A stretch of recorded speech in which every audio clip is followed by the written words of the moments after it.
On continue rapidement avec ce cinquième tuto, rapidement, et avec le processus d'exportation des références à partir des bases à partir des bases de données. D'accord? Je vais donc faire disparaître la base de données Procast. Voilà, alors avec Science Directe, c'est bon, je crois que ça a été fait. Euh, Là, la remarque que je voulais donner par rapport à Science Directe, c'est que par rapport à ce papier, je n'ai pas trouvé le full texte, hein. J'ai essayé j'ai accédé au papier. Alors là, on va accéder parce qu'on n'a pas le bouton download. Bon, ici, il me redemande l'identification.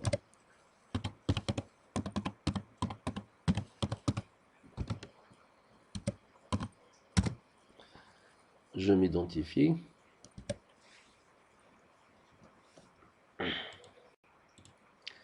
Donc ici, en fait, j'ai accédé à cet article-là via le SNDL, mais il vous dit ici que Research Center for Scientific and Technical Information does not subscribe to this content.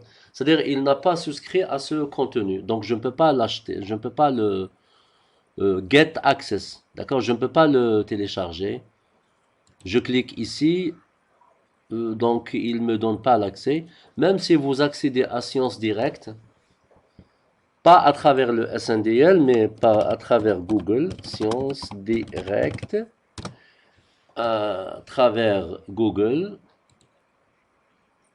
C'est la même interface, sauf que la plupart ici, vous trouvez la plupart des articles là où lorsque vous accédez à Science Direct via SNDL, vous trouvez souvent download PDF. Lorsque vous accédez à Science Direct via Google, le plus souvent peut-être, ça sera Purchase PDF. D'accord? Alors, je vais ici euh, non, ici, Science.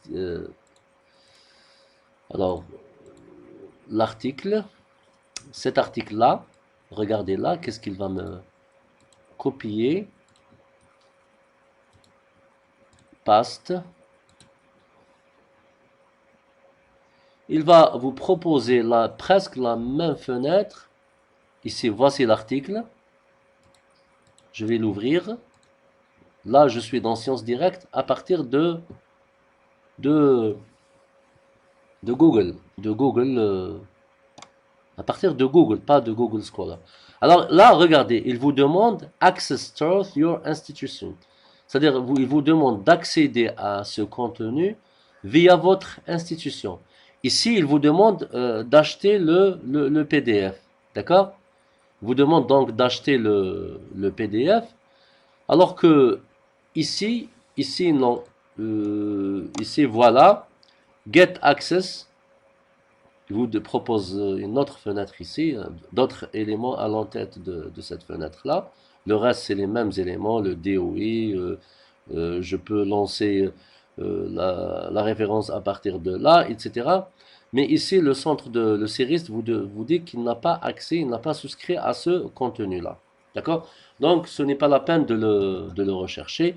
Toutefois, vous pouvez prendre le résumé et les métadonnées qui sont non payants. D'accord? Voilà la remarque que je voulais donner par rapport à Science Directe. Alors, je vais un petit peu. Voilà. À partir de Google Scholar, bien évidemment, regardez dans Google Scholar, vous avez ici les titres des articles, vous avez les auteurs, vous pouvez, si vous avez un compte, vous pouvez enregistrer ces articles dans votre bibliothèque des favoris. Ici, il vous dit que par rapport à cet article, il y a un PDF au niveau de ce site-là. Donc, vous pouvez le télécharger. Ici, par rapport à cet article, vous avez un HTML, un fichier HTML au niveau de ce site-là. D'accord. Pour les autres, vous n'avez le droit qu'au téléchargement des fiches techniques des documents. Ici, regardez, moi j'ai le bouton importer dans EndNote. Si vous ne l'avez pas, vous configurez Google Scholar à partir de là, à partir de ces trois traits parallèles horizontales. Vous allez à paramètres et vous allez à paramètres. Ici, vous trouvez peut-être cocher cette case, ne pas afficher les liens. Vous cochez afficher les liens permettant d'importer des citations dans.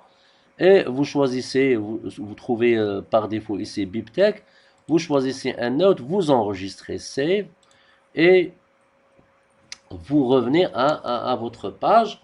Donc vous pouvez lancer l'article, par exemple, je peux lancer l'article à partir de là. Il vous demande quel style de référence bibliographique. Ce n'est pas la peine de choisir les styles. Ici, il vous propose trois styles, le style APA, le style ISO 690 et le style MLA. Il vous donne un aperçu de chaque style. Ce n'est pas la peine de cocher. Ce n'est pas la peine de choisir le style. Vous envoyez, parce qu'à l'intérieur de EndNote, déjà, vous avez plus de 400 styles qui sont enregistrés dans EndNote. Vous lancez. Regardez plus bas à gauche et vous avez la référence qui va venir se coller dans votre logiciel EndNote. Voilà. Je peux aussi lancer à partir de... Ici, j'ai un PDF. J'ai un PDF. Donc, je vais lancer ce... tout à l'heure, j'ai utilisé le symbole quotation. Ici, maintenant, je vais importer dans EndNote cette référence. Elle est là. Voilà. Voilà, ici, le problème qui se pose avec Google Scholar, il faut vérifier les champs. Vous avez un manque de données, d'accord, un manque de métadonnées de cette ressource-là. Euh, je vais à ce site-là, je vais voir ce qu'il me donne l'accès au PDF. Oui, j'ai le PDF. J'ai le PDF, d'accord? J'ai le, j'ai le PDF. Je l'enregistre quelque part afin que je peux le détecter le plus facile. Ça s'appelle NOC 30295. C'est enregistré dans le bureau. Maintenant, j'ai la référence sans le full texte. Je clique ici. Ah ben, pour attacher le PDF à la référence, vous avez quatre façons de le faire. Soit, bon, il faut commencer par sélectionner la référence, clic droit, File Attachment, Attache File. Ça, c'est le premier chemin. Deuxième chemin, je sélectionne la référence, Attache File. Il me demande le chemin. Troisième chemin, je sélectionne la référence.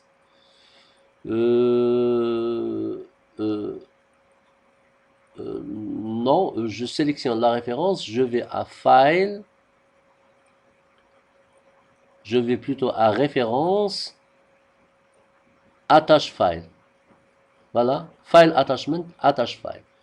Donc, vous avez plusieurs chemins, mais le chemin le plus court, ce n'est pas la peine de cliquer avec le bouton droit ou d'accord, ce n'est pas la peine, d'accord. Vous pouvez aussi importer le fichier, hein, le file. Je peux importer le fichier PDF que j'ai enregistré tout à l'heure au niveau de mon desktop.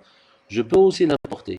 Mais moi, je veux l'attacher à cette référence. Donc, je sélectionne la référence, attache file. Il me demande le chemin. C'est dans le bureau, il s'appelle Knock. Knock, Knock. Voilà, c'est celui-là. Je le sélectionne, je l'ouvre. Et ben, il le ramène. Voilà. J'ouvre le PDF. Voilà, vous avez votre fichier là. C'est un reprinted, d'accord? Le volume 61, juillet 2004, vous avez des métadonnées sur ça. Il a été téléchargé à partir de ce site-là. American Medical Association, all right, tous les droits réservés, all right reserved. Donc, c'est un article qui c'est dans quel domaine? Peu importe c'est dans le domaine peut-être médical, etc., etc. Je vois le mot patient ici, végétative, etc., etc. Peu importe. Donc, vous avez le PDF. Lorsque vous voulez le fermer, il va vous demander d'enregistrer les modifications. Vous les enregistrez. Et hop, vous avez votre fichier PDF est là. D'accord? Maintenant, si vous voulez importer seulement le PDF, voilà. Je vais l'importer. Voilà. Je vais choisir l'endroit. Voilà, il s'appelle comment? Voilà, c'est celui-là. Voilà, c'est un PDF. Non, ici, Import Option, Reference Non, je dois choisir PDF. Parce que c'est un PDF. Je veux ramener le PDF. Vous laissez All, Import All, No Translation, et il vous ramène le PDF. D'accord? Il vous ramène le même PDF dans votre base de données EndNote. On élimine cet article. Ça c'est quoi? Google Scholar, c'est bon pour Google Scholar. L'importation à partir de Google Scholar. Beaucoup de fenêtres. À partir de PubMed, c'est bon. Je vous ai montré comment vous envoyer des références. D'accord? Send to, etc. Vous n'utilisez pas site. La procédure, c'est send to. D'accord? Vous faites votre recherche. Je sais pas.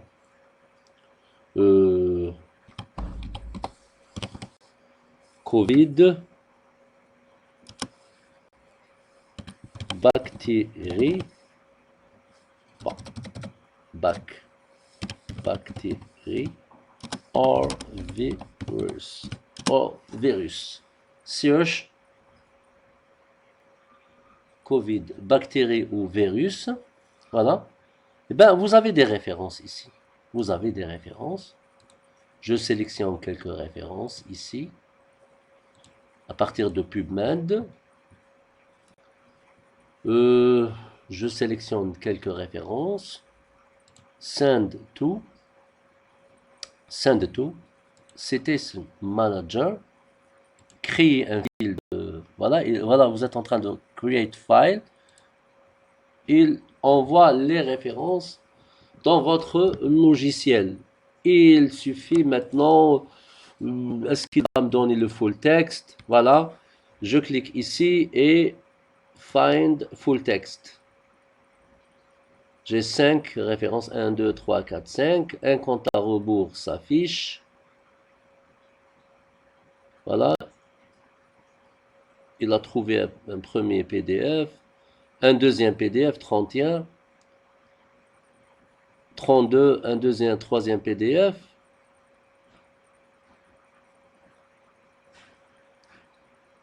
Il reste 2 références.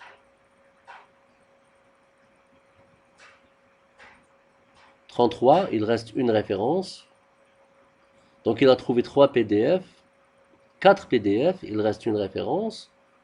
C'est bon. Et vous avez tous vos PDF à l'intérieur de votre logiciel EndNote. Merci pour votre patience. Alors, donc j'ai dit que les procédures d'exportation des références bibliographiques dans EndNote, c'est un petit peu votre calculatrice.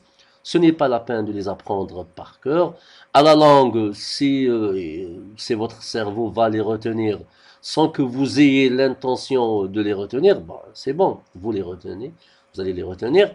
Donc, essayez de préparer un fichier dans lequel vous allez mettre donc les procédures des bases de données les plus utilisées. Alors, à partir de ça, c'est RIXI, c'est une base de données, un expert curated chemistry database, donc spécialisé dans le domaine de la chimie. Vous avez les fonctionnalités, tout ce que vous avez un descriptif ici le descriptif de cette base de données, etc. Le contenu.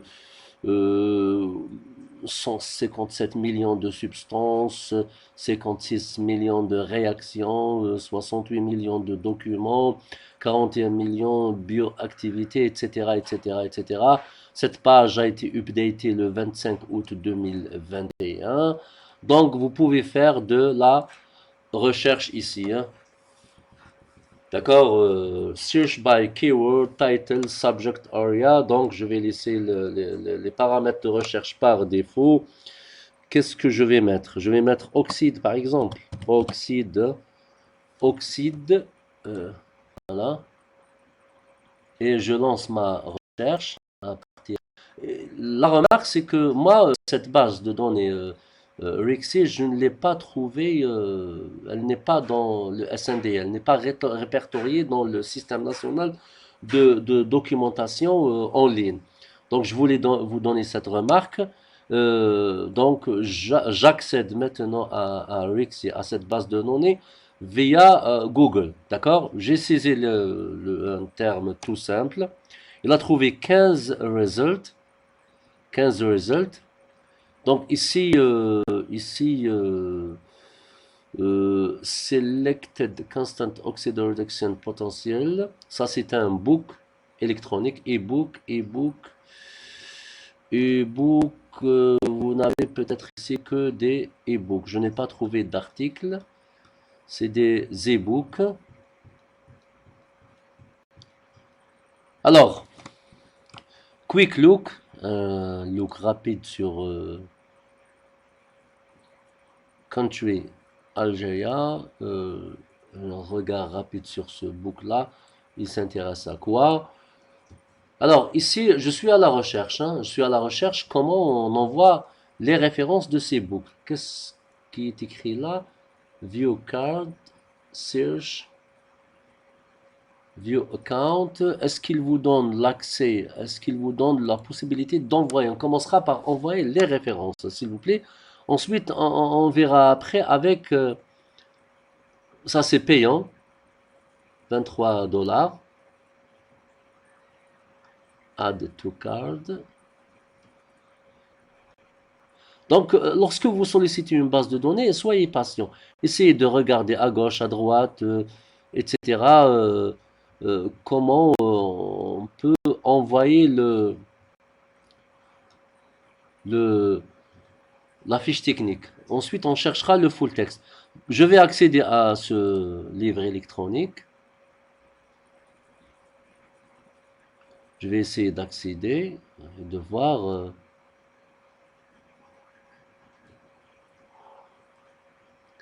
Alors là, il vous dit qu'il y a une réduction. Ce livre coûtait 31 dollars 95 centimes. Maintenant, il n'est qu'à 23 dollars. Exempt support return more.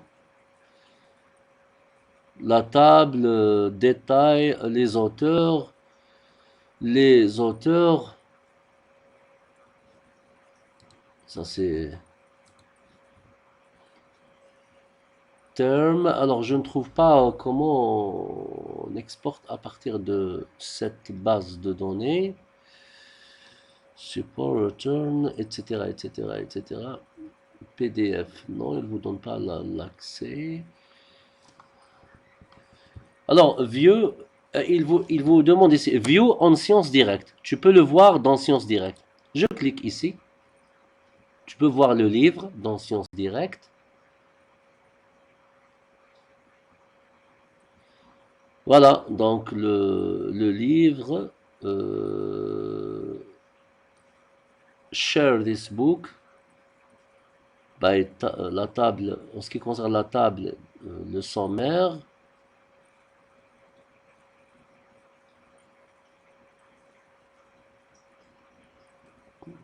ici. Vous avez le copyright, introduction, potentiel d'oxydoréduction, purchase, acheter le livre. Si je clique ici, ah voilà, je clique ici, download PDF, export citation. Voilà. Regardez, de la base de données RIXI, j'ai dû regarder à gauche et à droite, il me rebalance dans Science Direct. Et ici, on peut exporter je peux exporter les citations. Voilà.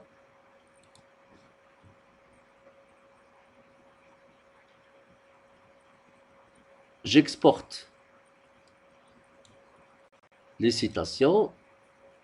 Ici, reference.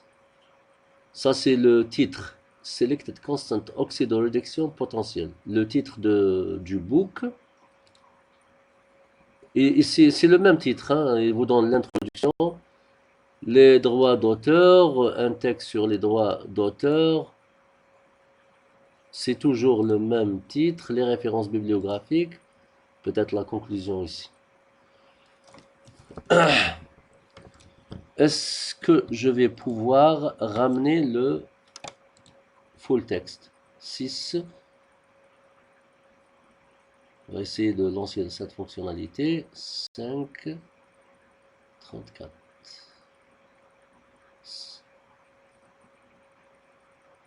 5. On va voir de ces groupes-là, quel est le groupe qui est en train de s'incrémenter.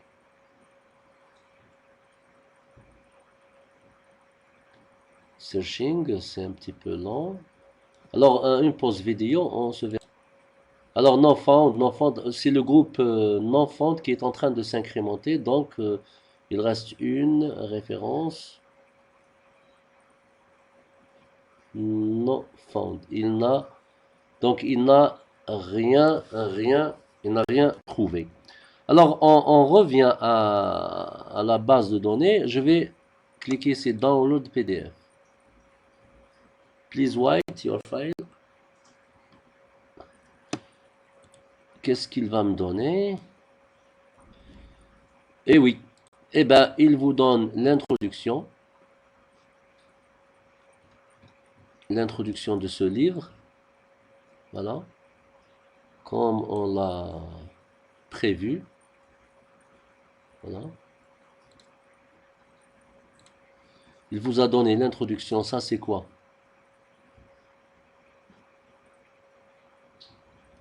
Ça, c'est la page de garde. La page de garde. Il vous donne quelques présentations of table and convention. Il vous donne seulement, en fait, quelques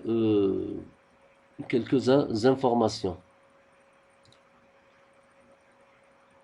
Alors, Science Direct, download. Dans Download, Science Direct, est-ce que je peux télécharger tout le fichier PDF et l'attacher à cette référence? Je vais voir dans Note. Je vais voir dans Note. Je vais soi-disant attacher. Bon, à quoi ça sert hein? Parce que je les ai ici. Hein. Bon, je ne les ai pas. Regardez. Je voulais. Il n'y a rien ici. Alors, je vais attacher l'introduction à l'introduction, le forward à forward, le potentiel réduction à potentiel réduction, etc. Alors, introduction, attache file, PC, téléchargement, j'ouvre le téléchargement. Alors, il y a un zip ici, non, pas celui-là. Filter zip. Ce n'est pas celui-là. Science Direct. Je ne sais pas, est-ce que c'est celui-là?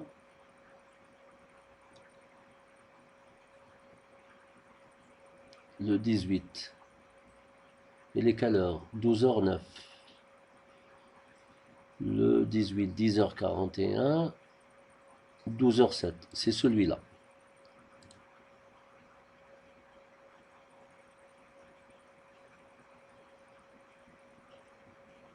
Je clique à l'extérieur. Yes. Est-ce qu'est-ce qu'il a attaché ici? Je vais voir. Oui, il a ramené tout le... Je peux l'ouvrir à partir de EndNote, hein. Il a ramené tout le fichier ZP, donc il l'a mis ici. Sinon, on aurait pu ramener ces PDF un à un. D'accord? Voilà, un à un. Vous avez donc...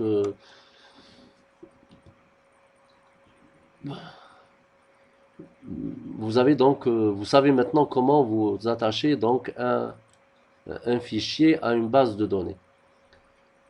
Plutôt donc un dossier zippé ou un fichier PowerPoint, une image. Je peux même attacher une vidéo, etc., etc., à, à une référence bibliographique.